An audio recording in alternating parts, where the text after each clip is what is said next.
I usually go to the griddle house almost every day.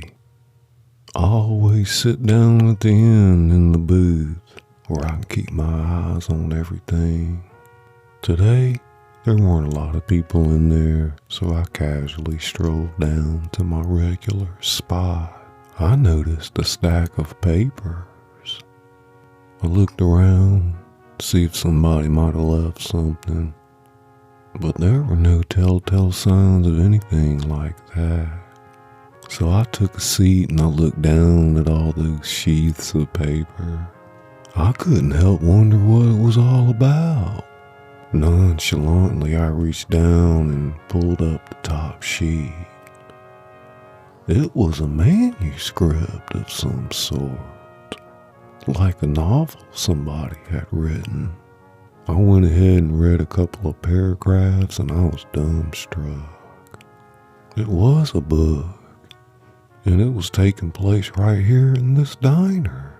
Well, to make a long story short, nobody ever claimed the manuscript, so I decided to go ahead and read it to you. It's more or less told from the viewpoint of this young lady, which I'll do my best to represent. They're evidently talking about making some kind of movie out of this story, and I'm really not sure if she made it up or not, but it goes something like this. The scriptwriter is due to interview me later in the day. I have it all written down and I plan to tell him word for word what happened that night. I also keep wondering about what I've been told. If all goes well, we'll have a movie on our hands in about 2 years. Possibility of this overwhelms me. The story I have to tell, if told right, could become one of the biggest chronicles ever to hit Hollywood. And because there are rumors floating around that HBO might intervene with a better offer, I feel my best option is to wait and see what happens. Ironically, it's in my control and I haven't decided on anything yet. Except one thing, to tell you the story how it went down on that fateful December 23rd. 2012, a Sunday. That fateful night started like every Sunday night at the griddle house until my friend Boudreaux, sitting across from me in a booth, reached down in his duffel bag and pulled out an old Colt 45. There was an expression on the Cajun's face that I had never seen. I asked him what the hell he was doing and he said, "I'm getting ready to hold up the place." Not 5 minutes later, we were held captive. The night in question started ordinarily enough. We had shared 10 weeks of lonely, nothing else to do Sunday nights. Yes, those same people, Sunday in and Sunday out. I'm punctual when it comes to a routine, so I found myself seated amongst them for the 10th Sunday in a row. The Sunday that Boudreaux snapped our last Sunday together. Now I'm getting ahead of myself. A few months before the historic night I had returned from France, where I spent 2 years studying culinary arts. This was a big deal for me, for any woman, in many circles unheard of. I was very proud of myself. In fact, in Paris I found the love for which I had searched my whole life. And that delicious amour was not some gorgeous man, but filling the hungry bellies of the human race. There was no doubt in my mind that I had found a home in this. I had talent. I had passion. I had a reason to go on. For the first time in my life, I didn't need the comforting thought of a man's love. Under the circumstances, or rather, the critical direction of Chef Pierre, I learned the art of French cuisine. And more than just cooking the dishes, I learned how to set a table, how to serve wine, how to be proficient when it came to fine dining. Being a part of Chef Pierre's program also meant I could work anywhere in the world. I glowed surreptitiously with pride every time he congratulated me on my skills. He told me that I had this uncanny ability to describe the ingredients once I tasted a dish. He said I had depth. I understood acidity, nuance. I also learned to speak French well. It happened that way, waking up one fine morning and saying aloud to myself, "Dang, Margie, you dreamt in French all night." So there I was, 20 years old, living abroad, going after it, doing something only most women dreamed of in this business.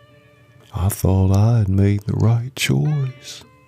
Yet at times went by in spite of the freedom in Paris.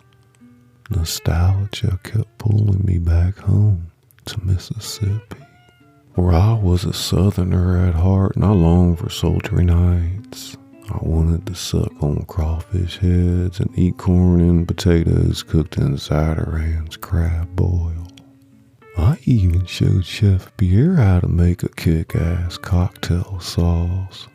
My own secret recipe. No, this is what I will tell the scriptwriter.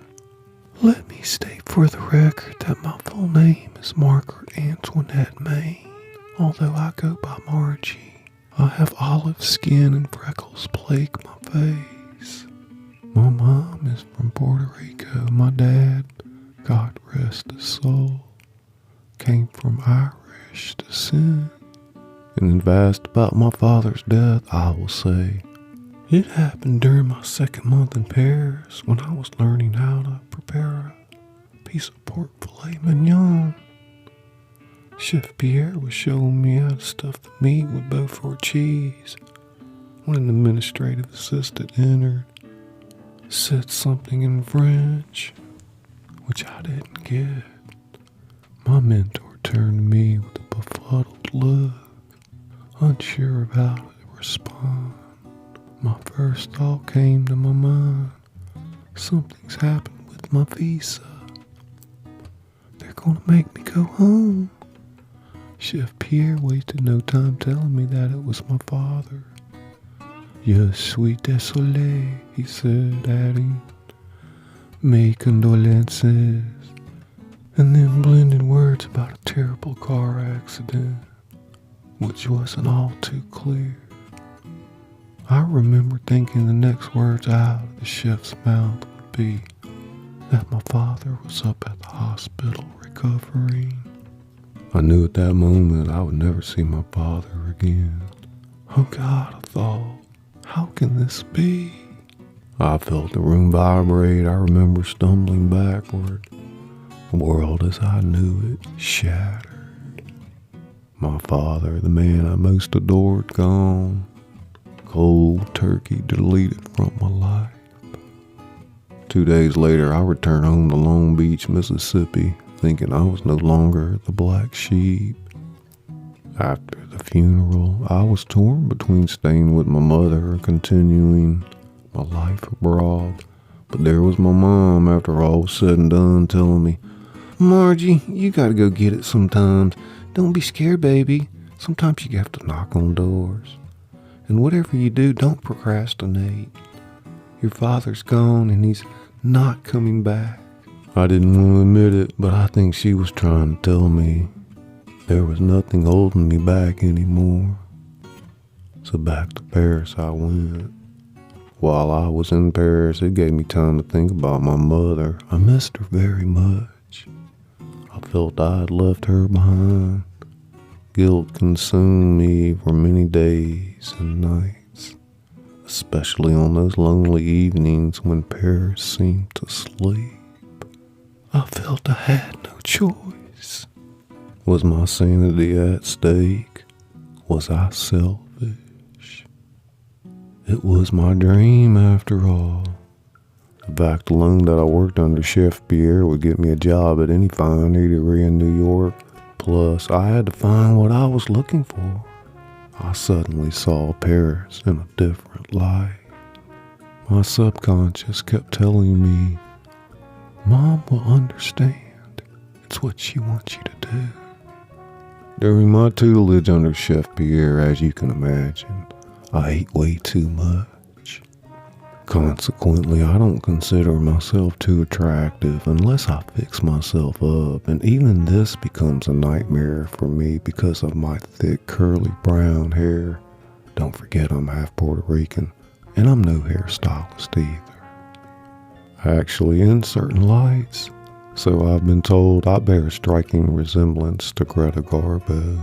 As for dating, I don't do that anymore. I have found a good man and I don't need anybody else. He's sweet and attractive, and he has the prettiest almond-shaped eyes. I don't suppose I'll get into that right now, but I'll probably tell you more about him later. Enough beating around the proverbial bush, right? My story really starts upon my return from France, not long before I was getting ready to turn 21, the day I would receive the inheritance my father had left for me. $250,000. I had every intention of using this money to open my dream restaurant. It seemed I had everything in place, which was a tall order for someone my age. When I got back to town, I hung out for a while, hooked up with my friends, and one clear morning found myself looking in the mirror thinking, you can't name one person that you have anything in common with anymore. This brings me back to the routine I established at the Griddle House, binge night, as I like to call it, the one exception to my rule. An indulgence where I would stuff myself once a week with 3 pecan waffles drizzled in butter and syrup, a side of bacon, and a bowl of butter-laden grits. If that wasn't enough in my gluttony, I contributed to this high-caloric meal a pot of coffee and a pack of Marlboros. All of this consumption taking place before not much later than midnight. Point where I would return home to my lonely life and fall asleep to the reruns of that 70s show and Friends. The other part of my routine consisted of long drawn-out conversations with my friend Michel Boudreaux, an 87-year-old Cajun man I met the first Sunday I went to the Griddle House. He was from Boudreaux, Louisiana, which wasn't even on the map, according to the state of Louisiana. It's dead, old man, Boudreaux told me in that crazy dialect. You just gotta go a ways south of Houma. I felt I knew this man. He became what I considered a close friend. In fact, I felt I knew him better than anybody did, or so I thought. I looked over at Boudreaux, who was confident and outwardly righteous, like a sage, gentle and wise. Someone who had known hard stretches like a shrewd sailor that carries the wisdom of the world. He was placid, insightful, clever. He was brash and bold, physically hardly the specimen. Probably weighed less than 130 pounds. Heck, I weighed more than he did. I guess what I'm trying to say is that Boudreaux didn't beat around the proverbial bush. The old Cajun was honest and had this undying view of life that held the belief of a good man. He at times was difficult to understand. His Cajun dialect spun a web of words and phrases I'd never heard. On occasion, he spoke only French when he was in a bad mood or grumpy, and not the French I had learned in Paris, an oddball sort of French. Cajun French, they called it. He told me about his ancestors, how they'd come from a long line of Acadians, people who'd immigrated from France to modern-day Nova Scotia, or what they called Acadia. In spite of my faults, he had focused on the hypocrisy of my life, without me even noticing. I didn't see any of what was coming our way. Boudreaux knew I was getting ready to receive that inheritance. He knew I was going to open that restaurant. And he knew damn well it was my dream. Not to mention, we had spent many hours going over the dishes his grandmother had taught him, the Cajun delicacies, the secret recipes for which I had plans. Boudreaux's advice came to me with prudence, with a laugh here and there, and man, don't be so couillon. Sometimes my pet told me I can't go fishing. Then I make a big bob, and I wonder about you sometimes. You know what I find? Everything is buoy. Your life, my life, everything. What do you mean, Boudreaux? That means our life stinks, man. Oh, come on, Boudreaux. Things aren't that bad. Don't fool yourself, babe. Everybody is so full of the gumbo yaya. I remember thinking that Boudreaux must have been fed up. I grimaced. I said with sarcasm, I guess I didn't catch that in French class, thinking it might just cool him off. Boudreaux's reply came with agitation. C'est deux, ten, trois. I wasn't sure what that meant, but I guess I got on his nerves sometimes. At any rate, we had discussed Cajun cooking in detail. The old Acadian word for oatmeal was barjau. It came from the modern word in France for gruel, better known in South Louisiana as Cajun oatmeal. I found this interesting, seeing as how my restaurant would boast the authentic carte du jour of southern Louisiana. I thought I would put some form of this oatmeal on the menu in some high-class way. So I set out to get the information I needed, which I felt only Boudreaux could give me. Really? I said, perplexed, after he had explained the secret to the best Cajun oatmeal west of the Mississippi. Just that simple, sugar cane? Reduce it down? Wait, the sugar cane's the secret, boo.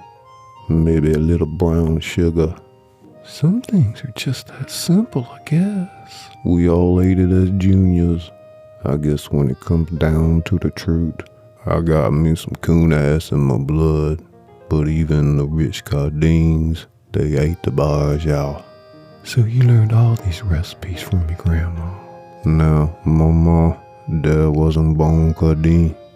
She take me to the butchery every year, where they slaughter the hogs. Cool, let me tell you, that was something special. As a junior, I'd wake up every morning to the couscous, and boulet cream and little bacon. You talking about some yum. I wanted to know every detail, the secret ingredients she had taught her grandson.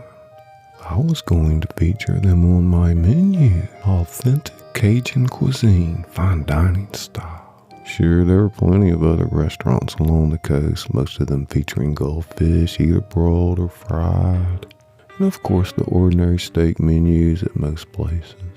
Boudreaux, tell me about the coup bouillon. I just can't seem to get it right. May, the base gotta be strong, man. The fish gotta be fresh. And good juicy onions. I got a different opinion though. What's that? You stick to the etouffee. Like I might have said to my father. No, silly, everybody makes that. I want something different, something glamorous. May, I got a good side dish for you then. What's that? Mock chow, you slice the corn off the cob, cook it up in the spices with plenty of celery, onions, and peppers. Sometimes I like to add a little tasso, otherwise you cook up the etouffee. But what about the filet, Boudreaux? What's the secret? Les bons sassafras leaves, man. Don't be cheap. The old Cajun looked at me curiously. He was right. And the roux? Boudreaux paused, as if imagining his grandmother with an old wooden spoon in hand. Mama's specialty. I've been trying to perfect it, but it keeps burning. There's a trick to that, man. I think Emerald says to sip 3 beers while you stir, and then it's ready to go. We were laughing, and so was everybody else. All of us mixed up in the turmoil and satire of our lives. Well, and don't forget about the fricassee. To which I said, is that the one where you remove the meat after you brown it and then use what's left in the pan to make a roux? Well, that's the one. And then you return the meat and let it simmer? Yeah, you're right. I love that one, Boudreaux. It tastes so good. I almost forgot about it. Did you put the bisque on the menu? Shoot, after that recipe you gave me? The old Cajun snapped his jaw and spanked the table, causing the silverware to jangle. My elation had obviously put him in a better mood. I said, what about the boudin you were talking about, Boudreaux? You said you were going to get a hold of that guy. Name's Abel over the Kenner. They got a shop down there. He scrawled the information down on a griddle house napkin. And don't forget about the dirty rice. I won't. And those beignets for dessert. And the cracklings for appetizers. Gosh, a dream coming true. Everything's so perfect. Boudreaux, the man that would change my life. The simple fact of the matter, on this particular night, I didn't have a clue what we were in for, what Boudreaux was capable of, nor what he had been planning to do. If I could have only seen it coming.